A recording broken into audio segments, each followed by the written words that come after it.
Good morning. Problem on income from other sources. Sri Suryaputra has the following investment for the year ended 31st March 2019. Rupees 20,000 units of UTI. Income received rupees 4,000. Rupees 80,000 in post office saving bank account which owns the interest at 5% per annum. Rupees 72,000 10% tax free debentures of Mysuru Municipal Corporation. 14% Karnataka State Electricity Board bonds, rupees 30,000, rupees 50,000 fixed deposits with Canara Bank Mysore at 8% per annum. You have to compute the income from other sources from the above investment for the assessment year 2019-20. Computation of taxable income from other sources. Assessee Sri Suryaputra, assessment year 2019-20. Status resident, previous year 2019, 18, 19. Number 1, rupees 20,000 units of UTI, income received rupees 4,000. Remember, if income or dividend received from UTI, it is tax free. If income or dividend received from Unit Trust of India, it is tax free. Second one, rupees 80,000 in post office saving bank account which owns the interest at 5% per annum. Rupees 80,000, this is the principal amount which owns 5% per annum interest. So interest on post office saving bank account calculation is 80,000 into 5% will get the 4,000. If interest or the any amount deposited in post office saving bank account up to 3,500 is exempted. So 4,000 minus 3,500, it is the exemption limit. 500 is taxable. Interest on post office saving bank account up to rupees 3,500 is exempted and remaining balance is taxable. Next, rupees 72,000 10% tax free debentures of Mysuru Municipal Corporation. Tax free debentures of Municipal Corporation is subject to TDS of 10%. So 72,000 is the principal amount at the rate of 10%. So 72,000 into 10%, 7,200. 10% TDS to be applied for tax free debenture of Municipal Corporation.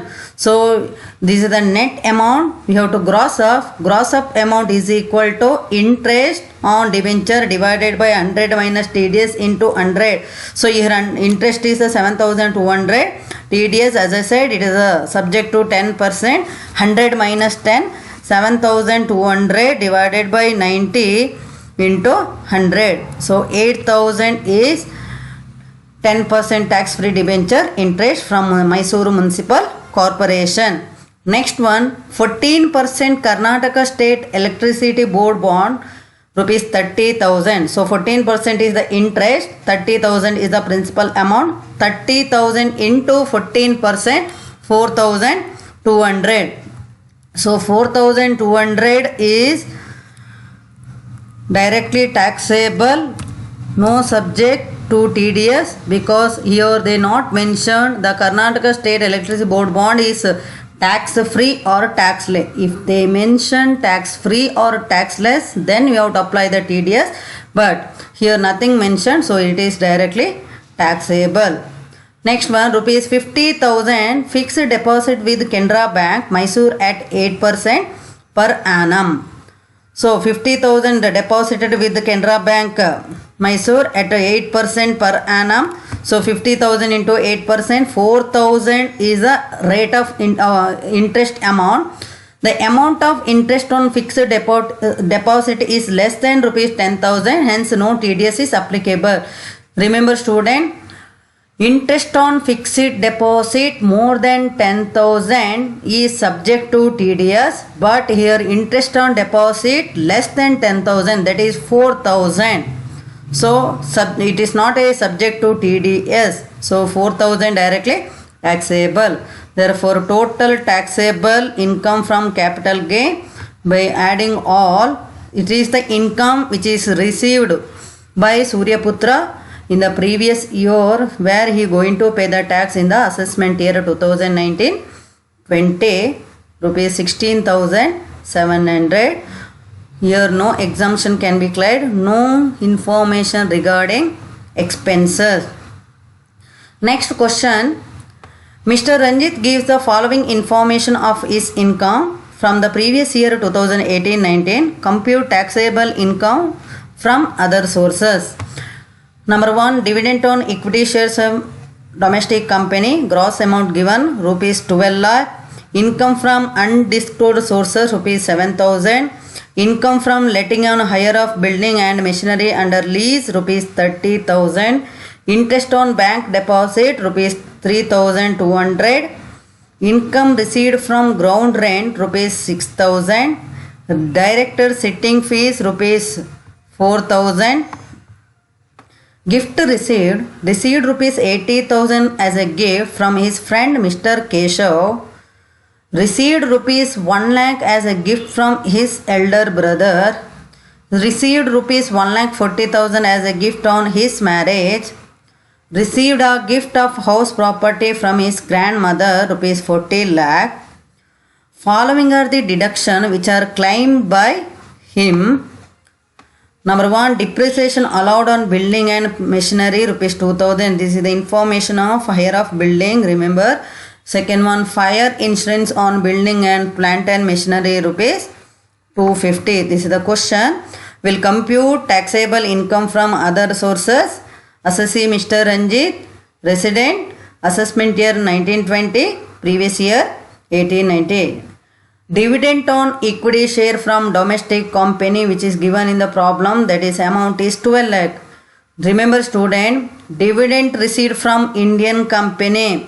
If assessee invested in Indian company or domestic company, up to rupees 10 lakh amount is exempted from tax and remaining amount is taxable. So here given amount is 12 lakh, up to 10 lakh is exempted. So 2 lakh is taxable. Number 2, income from undisclosed sources. So it is unexpected income from undisclosed sources, directly taxable. This amount is directly taxable. Third one, income from letting on hire of building and machinery under lease rupees 30,000. See here, income from letting on hire of building and machinery under lease. By giving the lease, he has received rupees 30,000, but expenses incurred on hire of building, that is depreciation rupees 2,000 and fire insurance on building rupees 250. Both are the expenses on hire of building. Under section 57, we can give the exemption for depreciation allowed on building and machinery and fire insurance on building and plant and machinery 2,000 and 250, or we can directly deduct from income from letting on hire building. There is a two option. Income from letting on hire of building and machinery under lease, we are directly taking for gross total income, and under section 57 we are deducting depreciation on building and machinery and fire insurance on building. Or while computing gross total income itself, you are deducting from letting on hire of building, depreciation and fire.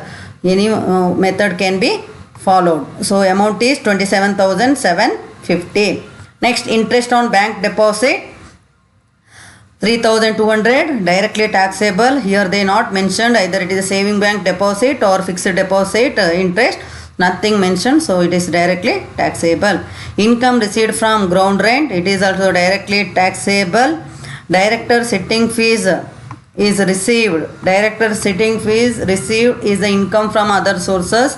When it was given in the income from profession, we are treating as a personal, but here because it was not a income from profession, it is the income of other sources. So director sitting fees received rupees 4,000, directly taxable.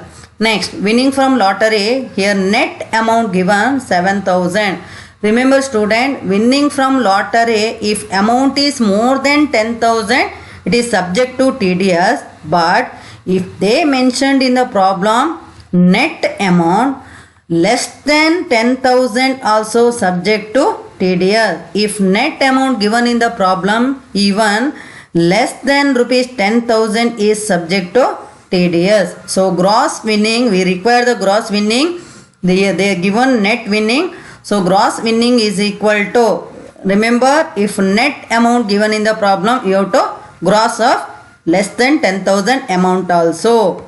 Gross winning is equal to net winning divided by 100 minus TDS into 100. We know that for lottery TDS rate is 30%. So net winning here 7,000, 30% is TDS, 7,000 divided by 700, 10,000 is gross winning from lottery. Next one, gift received. There are different kind of gift received by the SSC. Number one, received rupees 80,000 as a gift from his friend Mr. Keshav. Remember student, if gift received from friend in excess of 50,000 is taxable. So here amount is more than 50,000. So entire 80,000 is taxable. Received rupees 1 lakh as a gift from his elder brother. Elder brother, if gift received from the elder brother, it is tax free because gift received from relatives. Gift received from relatives.